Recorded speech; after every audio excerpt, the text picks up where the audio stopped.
2월 15일 수요일 새벽입니다. 오늘도 기도로 하루를 시작하시고 하나님과 동행하기를 사모하는 모든 분들께 하나님께서 새벽에 주시는 특별한 은총으로 함께 하시기를 기원합니다. 오늘 같이 기도하실 말씀은 마태복음 11장 11절에서 19절입니다.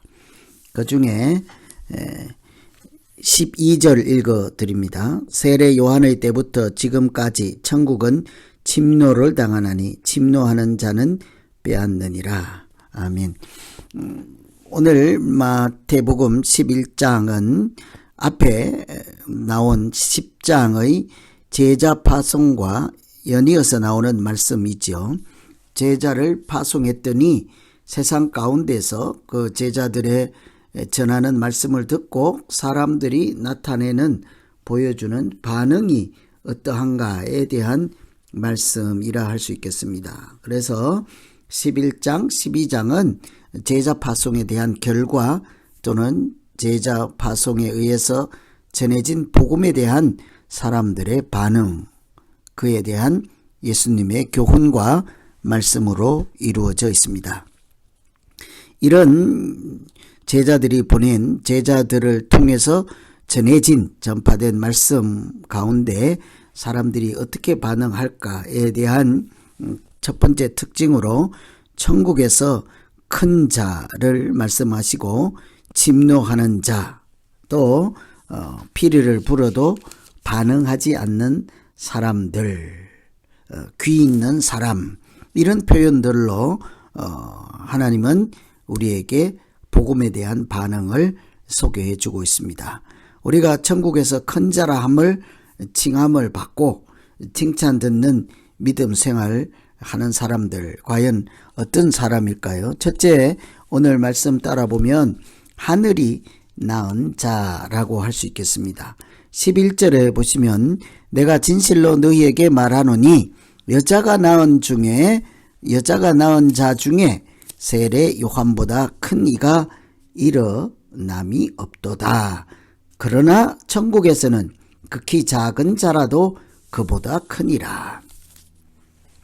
여기에서 예수님은 세례 요한을 여자가 낳은 자 중에 가장 큰 자라고 하였습니다. 여자가 낳지 않는 사람이 어디 있겠습니까만 여자가 낳은 자라고 하는 표현은 반대로 천국에서 큰 자에 해당되는 하늘이 낳은 자라고 할 수 있겠습니다. 천국에서 극히 작은 자라도 이보다 크다 하는 그 큰 자는 여자가 낳은 자의 개념과 반대 대조적 개념으로 하늘이 낳은 자라고 할 수 있겠죠. 결국 그래서 우리는 세상에서 큰 자로 살 것인지 천국에서 큰 자로 살 것인가에 대한 고민을 하게 되는 말씀이죠. 세례 요한이 아무리 여자가 낳은 자 중에 가장 크다 할지라도 천국에서는 극히 작은 자라. 천국에서 큰 자는 누구이겠습니까? 여자가 낳은 자가 아니라 예수 그리스도에 의해서 거듭난 사람들, 다시 말해서 하늘이 낳은 자라고 할 수 있겠습니다.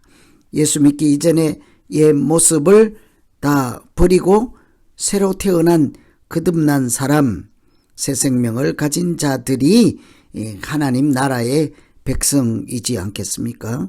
누구든지 이 하나님 나라의 백성에 속하지도 못한 자는 세상에서 아무리 크다 할지라도 사실은 그 크다 하는 것이 의미 없는 크다라고 생각할 수 있겠죠.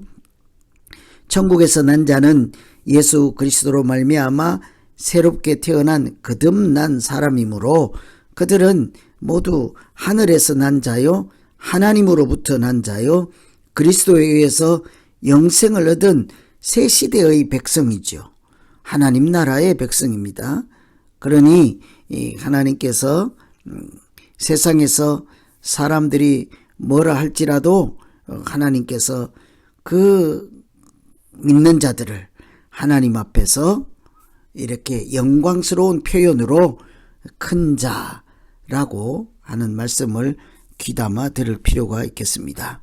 하나님 보좌 앞에서 찬양을 하며 거룩한 백성으로 승리한 무리들에 대한 표현이지 않겠습니까? 그래서 우리는 이렇게 이 세상에서 굉장히 큰데 천국에서는 가장 작은 자에 지나지 않는다는 사실을 기억하면, 지극히 작은 자라도 이보다 크다 하는 사실을 기억하면 세상에서 큰 자가 되는 것이 문제가 아니라 천국에서 하나님께 인정받고 하나님께 큰 자라 칭찬받고 세상에서 나중된 자일지라도 하나님 앞에서 먼저 되는 자, 그런 인생을 살아야 하지 않겠습니까?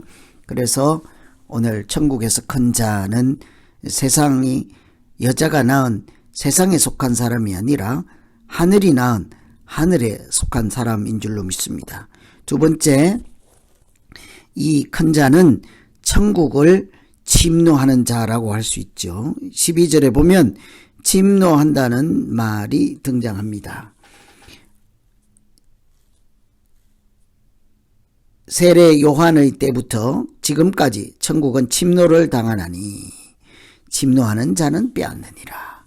세례 요한 때부터 이런 일이 일어났죠. 세례 요한은 선지자의 마지막 선지자, 구약의 최후의 사람 이렇게 생각하고 옛 시대가 끝나는 정점에 있는 사람으로 생각하면 이 세례 요한 기준으로 그 이후는 새 시대인 거예요. 예수님이 오셔서 천국이 가까이 오는 새 시대를 열어가므로 세례 요한 이후에 천국이 소개되고 천국에 들어가는 사람들, 천국을 얻고 천국을 누리고 천국에 참여하는 자들이 있다는 거잖아요. 여기에서 침노한다는 말은 빼앗는다는 뜻인데 부정적인 개념으로 해석하기도 하고 긍정적인 면으로 해석하기도 합니다. 우리는 긍정적으로 해석을 해서 천국에 대해서 적극적인 반응과 사모하는 마음으로 하나님의 아들이신 예수 그리스도를 영접하는 것을 침노한다. 천국에 들어가려고 힘을 쓰고 애를 쓰고 자기를 회개하고 하나님 앞에 나와서 이렇게 고백하는, 죄사함을 얻는 사람들, 천국에 들어가는 사람들라고 할 수 있겠습니다. 아무리 기회를 주고 말씀을 들려주어도 하나님을 대적하고 복음을 거부하고 자기 힘으로 세상을 살아가고자 하는 사람들, 그 뒤에 보면 피리를 불어도 춤을 추지 않는 죽은 영혼을 가진 자하고 대조적인 개념이지요. 자기가 천국에 대해서 적극적인 태도를 보이며, 어떤 적극적인 태도이겠습니까? 나를 따르라 할 때 그 그물을 버려두고 아버지를 버려두고 예수를 택하고 따를 수 있는 그런 적극적인 사람들이 천국에 들어가려고 애를 쓰고 자기를 헌신하는 사람들이지 않겠습니까?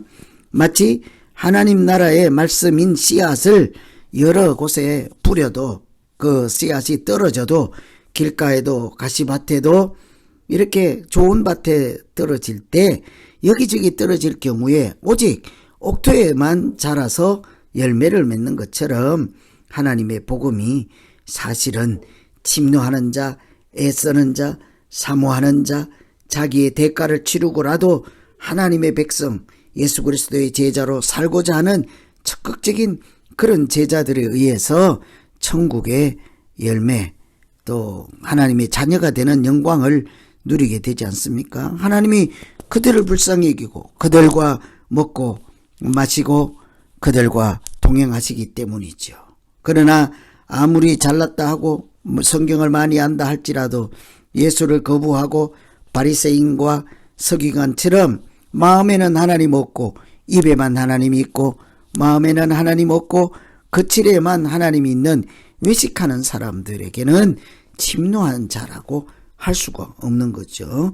그래서 임박해 오는 천국을 향해서 마치 돌진하는 것처럼 열심히 있는 강력한 제자들을 가지고 예수를 따르는 사람들, 하나님의 부르심을 받고 뒤도 돌아보지 않고 결단으로 믿음으로 용서를 구하며 죄 사함을 받는 그런 사람들이 천국을 누리는 사람들이 될 것입니다. 주님이 그들과 함께 하시기 때문이죠. 그래서 오늘은 우리가 복음을 전했을 때 이렇게 배척하는 사람들, 부정하는 사람들, 하나님을 핍박하는 사람들, 하나님의 이름을 그렇게 여기지 않는 사람들이 아니라 오히려 여자가 낳은 자로 가장 큰 자일지라도 천국에서 작은 자가